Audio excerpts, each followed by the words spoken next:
Kita awali Aceh hari ini, saudara. Warga Aceh Tenggara digegerkan dengan penemuan jenazah berjenis kelamin laki-laki tanpa identitas di Sungai Kali Alas. Diperkirakan jenazah yang ditemukan ini sudah meninggal dunia selama 3 hari. Warga Aceh Tenggara dihebohkan dengan penemuan jenazah berjenis kelamin laki-laki tanpa identitas di Sungai Kali Alas. Penemuan ini berawal dari salah seorang warga yang hendak mencari ikan.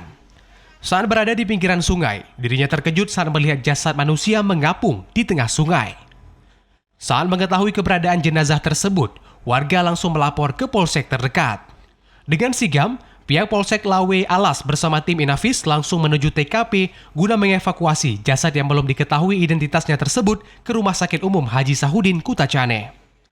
Kasat Reskrim Polres Aceh Tenggara, Ibtu Bagus Pribadi mengatakan, penemuan jenazah tanpa identitas tersebut terjadi pada pukul 8 pagi oleh salah seorang warga.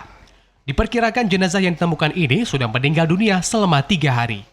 Baik rekan-rekan, hari ini sekitar pukul 8 pagi, berdasarkan info dari masyarakat, adanya ditemukan mayat tanpa identitas di Sungai Lawe Alas, tepatnya di Desa Pulau Dadap, Kecamatan Lawe Alas, Kabupaten Aceh Tenggara.